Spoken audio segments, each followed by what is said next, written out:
अच्छा अच्छा। जनगणना लेने आया हूँ।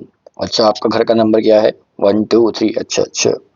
कितने लोग रहते हैं आपके घर में? Okay okay. एक मिनट जरा, मेरा कॉल आ रहा है। हाँ। Hello sir. जी सर। क्या? ऐसा घर का नंबर ढूंढ के दिखाऊं जिसके पीछे वाले घरों के नंबर का सम और बाद वाले घरों के नंबर का सम इक्वल हो? ये कैसा क्वेश्चन है? अरे सर, मैं तो अनपढ़ हूँ सर, मैं कहाँ से निकाल दूंगा। ठीक है ठीक है। तो क्या आप मुझे इस क्वेश्चन में मदद कर सकते हैं? तो क्वेश्चन रहा ये। तो आइए अगले सवाल पे बढ़ा जाए। तो अगला सवाल देखो क्या बोल रहा है। The houses of a row in a colony are numbered consecutively from 1 to 49, यानी 1 से 49 तक नंबरिंग कर रखी है घरों की।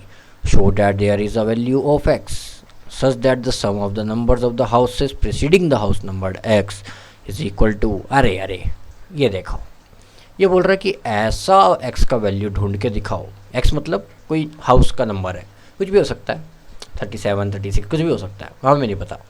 बोल रहा है कि इसके पहले के जितने भी घर हैं ना, जब उनके घरों के एड्रेस या जो भी ये नंबर है इनको ऐड किया जाए, और जब इसके आगे के घरों के नंबर्स को ऐड किया जाए तो वो सेम आने चाहिए। तो ऐसा कौन सा घर का वैल्यू होगा, ऐसा कौन सा घर होगा जिसके इर्द गिर्द ऐसे इक्वल इक्वल नंबर वाले घर होंगे, ये जानना चाह रहा है। तो देखो, इसको हम सोचेंगे कैसे। सबसे पहले तो मुझे ये लिखना पड़ेगा कि इससे जस्ट पहले वाले घर का नंबर होगा क्या। तो मान लेते हैं अभी वो अगर एक्स है वो घर जिसके इर्द गिर्द नंबर सेम होंगे, तो इससे जस्ट पहला घर होगा x-1 नंबर का, और इसके जस्ट बाद वाला घर काफ़ी आसान है, x+1 नंबर का। ठीक है, यहाँ तो कोई डाउट नहीं होगा। इससे पहले जस्ट x-1, इसके बाद x+1, जैसे 2 के पहले 1 और 2 के बाद 3। ये लॉजिक है, ठीक है। अब इसको लिखना तो बहुत आसान है कि 1 से लेके x-1 तक का सम क्या होगा। तो हमें पता है कि इसमें कितने टर्म्स होंगे। तो क्योंकि ये 1 2 3 4 ऐसे चल रहा है, तो जितना लास्ट टर्म है उतने ही नंबर ऑफ टर्म्स होंगे। तो इसका मतलब n इंटू n+1/2 लगा सकते हैं इसमें सम के लिए। अब बोलोगे ऐसा क्यों लगा सकते हैं? क्योंकि ये नेचुरल नंबर चल रहे हैं बेटा, 1 2 3 4 5 6 7 8 9 ऐसे करते करते x-1 नंबर तक तो लगा देते हैं। तो सम ऑफ x-1 तक कितना आएगा? n कितना है इस केस में? x-1 इंटू n+1, यानी x-1+1 अपॉन 2। तो 1 से 1 गायब। तो यहाँ तक की AP का सम, यहाँ तक की AP का सम हमें मिल रहा है x-1 इंटू x/2। अब ये तो था सबसे सिंपलेस्ट पार्ट, पर अब हम क्या करें, यहाँ से यहाँ तक की AP का कैसे निकालें, ये है असली खेल। तो आओ समझते हैं कि बेसिकली कैसे निकाल सकते हैं। अब मान लो कि अगर मैं इस येलो रंग के मार्कर से अगर पूरी AP का सम डिनोट करता हूँ, मतलब यहाँ से पूरा यहाँ तक, और मुझे अब निकालना है x+1 यानी यहाँ से 49 तक, तो मैं क्या करूँगा?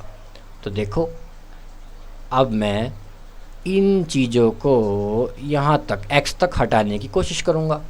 मैं बोलूँगा अगर x तक सब कुछ हट जाए तो क्या बच जाएगा? x+1 से 49 तक के घरों का सम, नंबर्स का सम।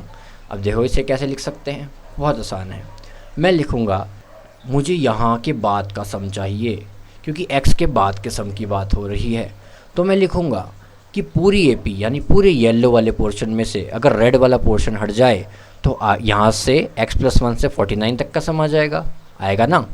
तो देखो, इसका मतलब सम ऑफ 49 टर्म्स, यानी येलो वाला जो भी पोर्शन है में से अगर मैं रेड वाला पोर्शन हटा दूं, यानी s ऑफ x यानी रेड वाला पोर्शन, तो इसको भी डिनोट कर देते हैं।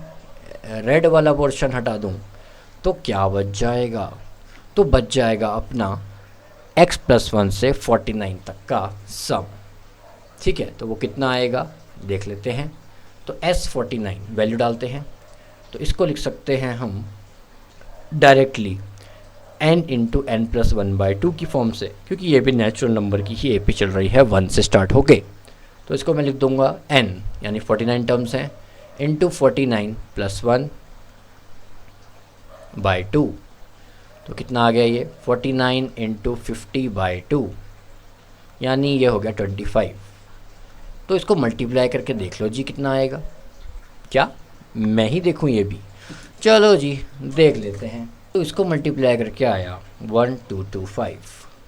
तो S49 की वैल्यू कितनी है 1225। और इसमें से अगर हम SX हटाते हैं, SX मतलब X तक की AP का सम। अब यहाँ भी ज़्यादा दिमाग लगाने की ज़रूरत नहीं है, क्योंकि अगर आप देखें तो X मतलब 1 से लेकर X तक का सम। तो बेसिकली फिर से ये नेचुरल नंबर की AP है और X टर्म्स है इस AP में। तो मैं लिखूँगा n into n plus 1/2। n मतलब number of terms x into x plus 1/2। और ये माइनस करके किसके बराबर आएगा? ये माइनस करके बराबर आएगा इस पोर्शन के, ग्रीन वाले पोर्शन के। अच्छा, अब हमें करना क्या था? तो मैं लिख दे यहाँ पे ग्रीन पोर्शन बना देता हूँ। तो ये ग्रीन वाले पोर्शन के बराबर आएगा। ठीक है, अब हमें करना क्या था? हमको बेसिकली ये जो पोर्शन था, जिसको मैं अब ये कोई टट्टी जैसे रंग से कलर कर देता हूँ। पहले मैं इसको मिटा दूँ ज़रा, ये मेरा दिमाग खा गया, तो इसको हटा दो।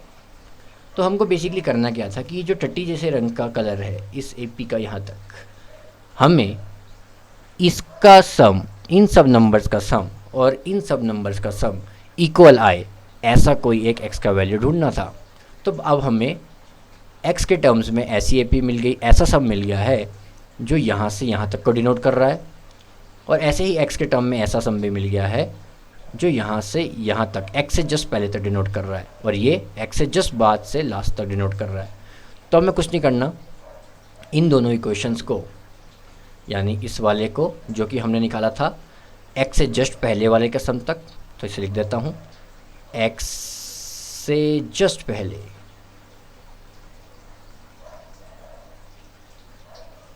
इसको बराबर रख देंगे हम किसके? x से जस्ट बाद वाले के सम के। तो x से जस्ट बाद वाला सम कौन सा था? ये वाला, ये दोनों मिला के। तो आइए रखते हैं और देखते हैं क्या आता है। तो ये आएगा ऐसा 1225 minus x times of x plus 1/2 is equal to x minus 1 times x by 2। ठीक है, कुछ ऐसा आएगा। अब क्या कर सकते हैं? अब इसको उधर भेज दो, तो कुछ ऐसा दिखेगा 1225 is equal to x minus 1 into x by 2, और ये माइनस में था इधर, तो इधर आके प्लस में हो जाएगा, plus x into x plus 1/2।